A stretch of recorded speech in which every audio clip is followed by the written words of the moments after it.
नमस्कार, स्वागत है आप सभी का। मैं हूं आपके साथ भावना शर्मा। आज मैं आपसे बात करने वाली हूं इस साल के दूसरे ग्रहण और पहले सूर्य ग्रहण के बारे में। इस बार का जो सोलर इक्लिप्स है वो पड़ रहा है 10 जून को, और 10 जून को ये जो इक्लिप्स पड़ेगा ये रहेगा एन्युलर सोलर इक्लिप्स, यानी कि वलयाकार सूर्य ग्रहण।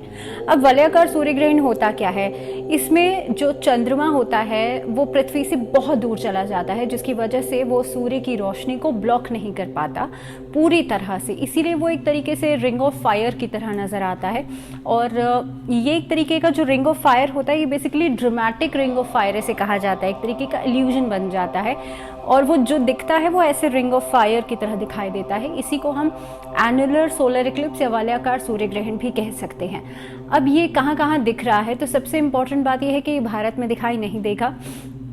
अरुणाचल प्रदेश के कुछ जगहों पर दिखाई दे सकता है।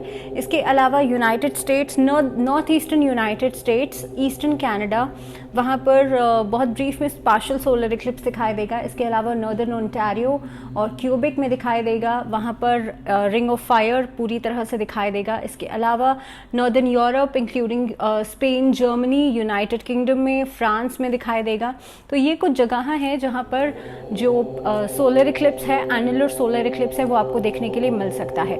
अब मैं टाइमिंग की बात कर लेती हूँ तो 1:42 PM 10 जून को 1:42 PM से लेकर के 6:41 PM तक का ये समय रहेगा सोलर इक्लिप्स का। आप जहाँ जहाँ रहते हैं वहाँ के हिसाब से, मैं इंडियन टाइमिंग के हिसाब से आपसे बात कर रही हूँ, जहाँ आप लोग रहते हैं उसके हिसाब से आप लोग देख लीजिएगा। तो सबसे इम्पॉर्टेंट बात ये है कि ये जो सोलर इक्लिप्स पड़ रहा है ये भारत में दिखाई नहीं देगा, तो आप लोगों के लिए यहाँ कोई सूतक वैलिड नहीं होगा। सीधा सीधा हमारा शास्त्र क्या कहता है कि जहाँ पर ग्रहण दिखाई नहीं दे रहा, जहाँ पर विजिबल नहीं है, वहाँ सूतक भी नहीं लगा है। तो इफ एंड बट वाली इसमें बात ही नहीं है, क्योंकि उसके बावजूद भी लोग सवाल पूछते हैं या दिमाग में किसी तरह के मिथ रखते हैं। तो मैं क्लियर कर देती हूँ उसके लिए स्पेसिफिकली, प्रेग्नेंट लेडीज को कोई सावधानी नहीं बरतनी है, मंदिर के कपाट बंद नहीं होंगे, पूजा पाठ में कोई विघ्न बाधा नहीं रहेगी। इसके अलावा इस दिन शनि जयंती भी पड़ रही है और इस दिन वट सावित्री का व्रत भी पड़ रहा है। तो शनि जयंती और वट सावित्री का व्रत, मैं पंचांग देख रही थी बहुत सालों बाद, शनि जयंती, शनि मकर राशि में और सूर्य ग्रहण का पर्व। तो ये जो खास तिथि है, ये जो खास दिन है, ये पड़ गया है कई सालों बाद।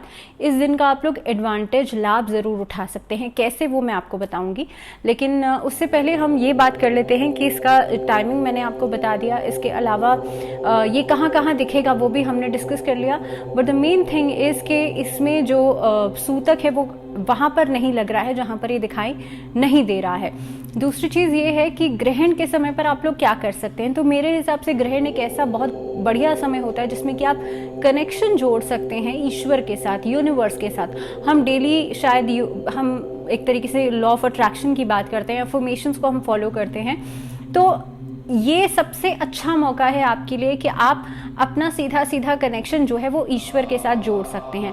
आप मंत्र उच्चारण कर सकते हैं, आप सूर्य के मंत्रों का उच्चारण ज़रूर कीजिए। अगर आपका सूर्य जो है वो बलवान नहीं है, अगर आपका सूर्य नीच का है, अच्छे भाव में नहीं बैठा है, तो इसलिए आप लोग सूर्य के मंत्रों का जाप जरूर करें। ओम घृणी सूर्याय नमः, ओम भास्कराय नमः, ओम आदित्याय नमः, या फिर आदित्य हृदय स्तोत्र का पाठ आप लोग कर सकते हैं। ऐसा करने से भी आपका सूर्य जो है वो मजबूत होता है। दूसरी चीज़, डोनेशंस की हम हमेशा बात करते हैं, तो ग्रहण के बाद बेशक से यहाँ दिखाई नहीं दे रहा है, लेकिन एक अच्छा दिन तो है ना, तो इसीलिए आप लोग इस दिन डोनेशन ज़रूर करें। आप गेहूं का दान कर सकते हैं, आप गुड़ का दान कर सकते हैं, ये सब कुछ चीज़ें। आप लाल कपड़े का दान कर सकते हैं, आप तांबे का दान कर सकते हैं। ये कुछ चीज़ें हैं जो कि आपको डोनेट करनी चाहिए। अब इसका असर क्या कुछ पड़ेगा, तो वृषभ राशि में लग रहा है मृगशिरा नक्षत्र, जो कि मंगल का नक्षत्र है। आप देखेंगे क्लाइमेटिक डिस्टर्बेंसेस जो हैं वो देखने को आपको ज़रूर मिलेंगी, बिकॉज इतने कम समय में 26 मई को चंद्र ग्रहण पड़ा था, अब 10 जून को सूर्य ग्रहण पड़ गया है। तो इतने कम डिफरेंस के अंदर अंदर दो ग्रहण पड़ रहे हैं, तो आपको डेफिनेटली कुछ न कुछ डिस्टर्बेंसेस, क्लाइमेटिक चेंजेस के उसमें देखी जा सकती हैं। तो प्राकृतिक आपदाओं का खतरा रहता ही है जब ग्रहण पड़ते हैं इतने कम डिस्टेंस पे।